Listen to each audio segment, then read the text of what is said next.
चौथे गुण स्थान से ही होता है, उसके पूर्व नहीं होता है। तो आज सबका शुभ योग तो जरूर था और शुभ क्रियाएं भी थी। कब परिणामों की विशुद्धि, आदमी के भावों की, परिणामों की विशुद्धि कब बढ़ जाती है? देखिए, परिणामों का बड़ा खेल है। 11वें गुण स्थान से जीव 6वें गुण स्थान में भी आ सकता है और नीचे गिरा तो पहले में भी आ सकता है। गुण स्थान छोड़ दीजिए, आप अपने परिवार में अपने परिवार के सदस्यों के बारे में कभी कितना अच्छा अच्छा सोच लेते हैं और कभी कितना बुरा सोच लेते हैं, कुछ मिनटों में ही, कुछ सेकंडों में ही। ऐसे ही जब हमारे कर्मों की विशुद्धि बढ़ती है, कुंदाचार्य आदि ग्रंथों में कहा गया है द्रव्यानि योग के, मिथ्या दृष्टि अज्ञानी अभव्य जीव जो होते हैं, मिथ्या दृष्टि हो या अज्ञानी मोही हो या अभव्य जीव हो, करोड़ों वर्ष में जितने कर्मों की निर्जरा करता है, शुभ क्रियाओं के द्वारा सम्यक दृष्टि भावनात्मक पूर्वक शुभ उपयोग से उतने कर्मों की निर्जरा एक अल्प समय में कर लेता है। ऐसे शुभ अवसरों पर जरूर कहते हैं, अवसर का व्यक्ति को फायदा उठाना चाहिए। आज गोल्डन चांस था। भगवान की जीवन में कभी कभी ऐसे चांस आते हैं, लेकिन प्रायः सभी लोगों ने अपनी शक्ति और भक्ति के अनुसार से आज होलसेल में आप लोगों ने पुण्य का अर्जन किया। यही हमारे साथ में जाने वाला है। कितना धन कमा लो, कितना मकान और दुकान और कितनी साड़ियाँ और कितने आभूषण, कितना बैंक बैलेंस बना लो, साथ में जीव के क्या जाता है? शुभ अशुभ परिणाम ही हमारे साथ जाते और कुछ नहीं जाते। देखिए, हल्दी में जब चूना मिला दिया जाता है तो हल्दी का क्या बदल जाता है? कलर बदल जाता है, उसका रंग बदल जाता है। ऐसे जब गुरु के उपदेश से, जब गुरुवाणी के द्वारा व्यक्ति जिन वाणी पर श्रद्धान कर लेता है तो उसका अंतरंग बदल जाता है। लोग क्या कह रहे हैं, महाराज जी इतना आनंद कभी नहीं आया। अरे महाराज जी के साथ रह जाओगे, इससे ज्यादा आनंद आएगा आपको। मानते ही नहीं है तो हम क्या करें। देखिए, जब आप सम्मेद शिखर जी जाते हैं, वहां के जो पुद्गल परमाणु होते हैं, क्योंकि वहां से अनंत आत्माएं गई हैं, सिद्ध अनंत आत्माएं गई हैं। जैसे ये दीपक प्रज्वलित है ना, तो इसका प्रकाश आएगा हमारे पास। ये लाइट जल रही है, इसका प्रकाश और प्रताप हमारे पास आएगा। हम कितना उसे भावात्मक रूप से उसकी एनर्जी और ऊर्जा को ग्रहण कर रहे हैं, लेकिन आएगा आएगा। अंधा व्यक्ति भी होगा तो अग्नि के पास जाएगा तो भी उसकी अग्नि की उष्णता से वह प्रभावित होगा। अश्रद्धालु भी, मैं क्या कह रहा हूं, अश्रद्धालु भी यदि सुबह भगवान के अभिषेक के शांति धारा के समय आया होगा तो उससे भी वो प्रभावित हुआ होगा, क्योंकि शुभ पुद्गल परमाणु जीव को प्रभावित कर दे। एक अगरबत्ती आप जला देते हैं, कोई परफ्यूम या सेंट लगा लेते हैं, तो दूसरा व्यक्ति उससे प्रभावित होता है क्या? नहीं। भावना का संक्रमण होता है। भावनाएं भावात्मक होती हैं। और कहते हैं ना, आजकल मोबाइल में ये मैसेज बहुत वायरस हो रहा है, फैलता है। अच्छी बातें व्यक्ति की फैलती हैं। ऐसे जो सुबह आप लोगों के परिणामों की जो विशुद्धि थी, ऐसे शुभ परिणामों से आप प्रभावित हुए हैं। जब आप सम्मेद शिखर जाते हैं तो आपके परिणाम होते हैं विशुद्ध। पहाड़ पर जाने पर व्यक्ति के परिणामों की विशुद्धि क्यों बनती है? क्योंकि उस भूमि से एक नहीं, अनंत, अनंत किसे कहते हैं? जिसका कोई अंत नहीं हो, और अनादिकालीन से जिसका कोई आदि नहीं है। ऐसे अनादीन कालीन से अनंत काल तक अनंत आत्माएं वहां से, इसलिए उनके शुद्ध पुद्गल जो परमाणु है, वहां का जो वातावरण है जीव को बड़ा प्रभावित करता है। एक व्यक्ति जय बोलता है, दूसरे सब लोग जय बोलने लगते हैं ना। एक व्यक्ति ने ताली बजाई, दूसरा व्यक्ति ताली बजाने लगता है ना। सुबह का समय होता है, सुबह का सूर्य उदय काल का समय होता है, उस वातावरण से कमल अपने आप विकसित हो जाते हैं क्या नहीं? उस वातावरण से प्रभावित होते हैं। जब हमारे भाव अच्छे होते हैं, आज जिन्होंने बोली ली, क्या वो प्लानिंग करके आए थे मुझे बोली लेना है? भाव व्यक्ति के कब बदल जाएं, भावों में विशुद्धि कब व्यक्ति की आ जाए, कहा नहीं जा सकता है। ऐसे इसीलिए कहा गया है शुभ निमित्त मिलाओ।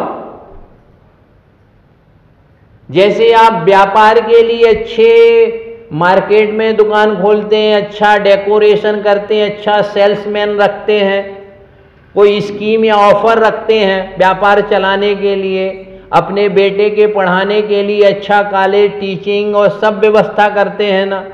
ऐसे ही धर्म के लिए भी अपने जीवन में अच्छे अच्छे निमित्त मिलाओ। ये निमित्त से ही आपको धन की प्राप्ति होगी, संसार के सुखों की प्राप्ति होगी, संसार के भोगों की प्राप्ति होगी, यश और कीर्ति आपको अपने आप मिलती है, मांगना नहीं पड़ता है। मां की गोद में जो बेटा चला जाएगा उसे दुग्ध पान भी मिलता है, आशीर्वाद भी मिलता है और सुरक्षित भी हो जाता है। ऐसे भगवान की शरण में आ जाने पर, महात्माओं की शरण में आ जाने पर सुख शांति समृद्धि स्वयमेव आपको मिलेगी। धर्म बिकता नहीं है, धर्म लुटता है। मां की ममता और गुरु का आशीर्वाद ये लूटा जाता है।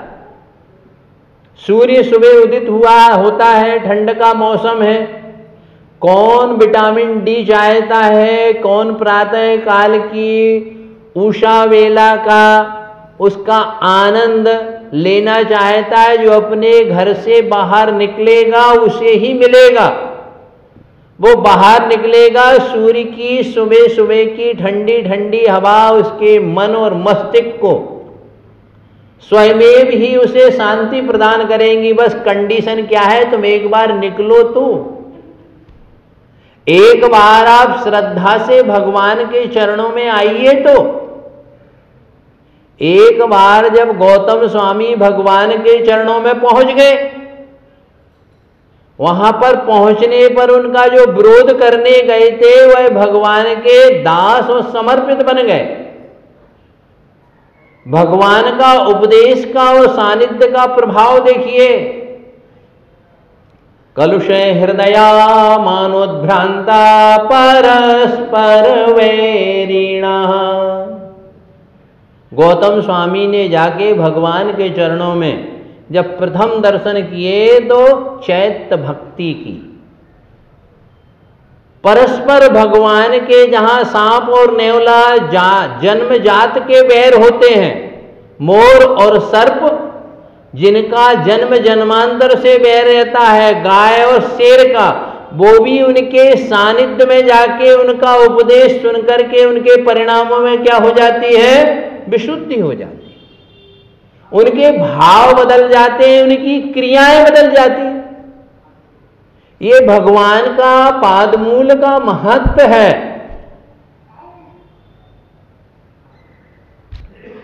आप अग्नि के पास जाएंगे तो आपको उससे उष्णता मांगना नहीं पड़ती। एक बार आप अग्नि के पास जाइए, आप जरूर 24 घंटे में 5 मिनट भगवान के चरणों में बैठो, बिल्कुल श्रद्धा से, समर्पण हो से, लवलीन होकर के बैठिए। आपको आत्मीय शांति भी मिलेगी, आपको वो एनर्जी और पावर मिलेगा जो कभी नहीं मिला है। इसके लिए भावना भी चाहिए, इसके लिए भाग्य भी चाहिए। नहीं तो जिनका भाग्य नहीं था वो भाग गए यहां से, और जिनका भाग्य था वो भागे भागे सुबह 7 बजे आ गए।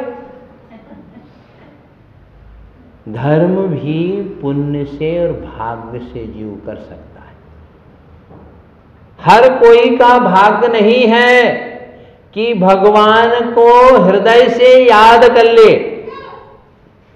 अपने पत्नी को, बेटे को, परिवार को, ग्राहक को और पैसे को, दुनियादारी को व्यक्ति बहुत याद करेगा,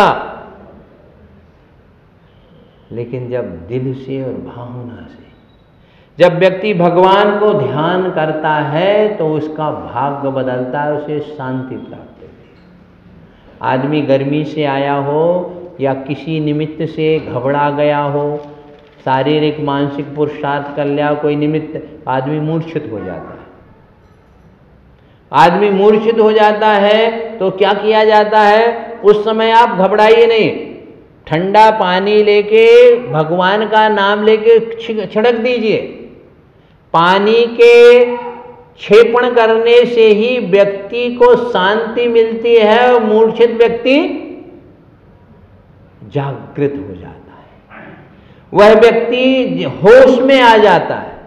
ऐसे ही जब भगवान के चरणों में भक्त बन के व्यक्ति जाता है, जब भगवान के मंत्रों को पढ़ता है, स्तोत्रों को पढ़ता है, गुरु का जब आशीर्वाद मिलता है तो उसे भी बोध हो जाता है। संसार में सभी व्यक्ति कामा में हैं। हो क्या नहीं आप लोग? नहीं। अरे जो संसार के भोगों में पड़े हैं, पापों में पड़े हैं, धर्म के हिसाब से वो सब कामा में हैं।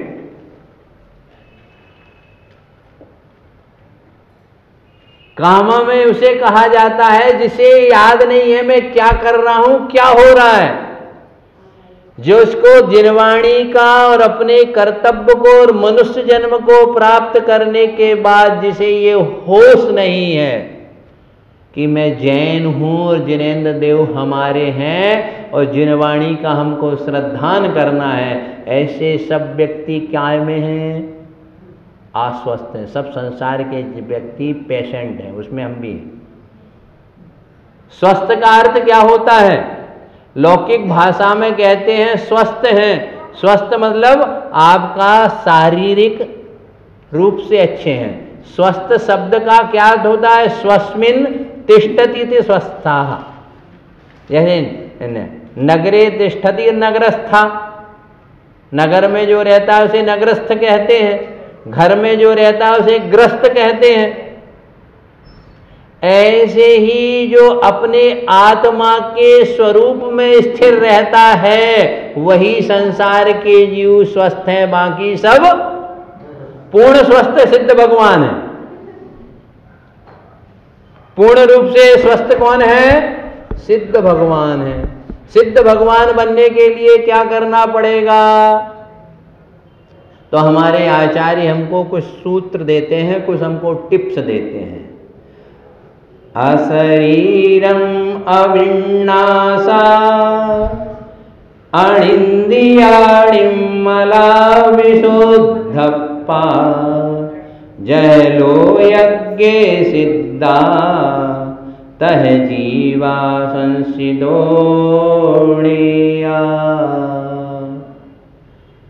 यदि आदमी सुख चाहिए, आदमी क्या कहता है? लग्जरी लाइफ जीना है विदाउट टेंशन। संसार में रहेंगे तो आपको तो टेंशन मिलेंगे। आप नहीं भी चाहोगे ना तो कर्म कृत मिलेंगे, पर कृत मिलेंगे, निमित्त से मिलेंगे, उदय कर्म के उदय से टेंशन मिलेंगे। संसार है तो संसार का नाम है टेंशन। यदि टेंशन से रहना है तो दुनिया में सिर्फ एक ही स्थान है, वह कौन है? सिद्धालय। सिद्ध भगवान बनने के लिए सबसे पहले आचार्य प्रवचन सार की गाथा नंबर 48 में आचार्य भगवान कहते हैं अशरीरा। शरीर है तो रोग रहेगा। आदमी कहते बीमार है और टेंशन हो गए। अरे शादी की है तो पत्नी लड़ेगी, उसकी डिमांड करना ही पड़ेगा, ये नॉर्मल बात है। अब शरीर है तो रोग रहेंगे, इसमें क्या बात है? यदि रोगों से घबराना है तो अशरीरी बन जाओ। सिद्ध भगवान क्या है? शरीर है ही नहीं है, ना रहेगा बांस ना बजेगी बांसुरी। भगवान का शरीर है ही नहीं, पौद्गलिक कर्म है। पौद्गलिक कर्म होते हैं, द्रव्य कर्म रहेंगे तो नाम कर्म के उदय से शरीर रहता है। भगवान सिद्ध भगवान के 8 कर्म नष्ट हो गए। अशरीरी, शरीर रहेगा तो रोग रहेंगे और शरीर रहेगा तो अशुद्धि रहेगी। शरीर है तो अशुद्धि है, इसलिए अशरीरी भगवान सिद्ध बन जाओ। ना रहेगा बांस ना बजेगी बांसुरी, अशरीरी होना पड़ेगा। और अविनाशा, अविनाशा मतलब अविनाशी। सिद्ध भगवान की आत्मा कैसी है? अविनाशी, ध्रुव है, शाश्वत है। वहां तो संसार के सुख बाधा सहित है।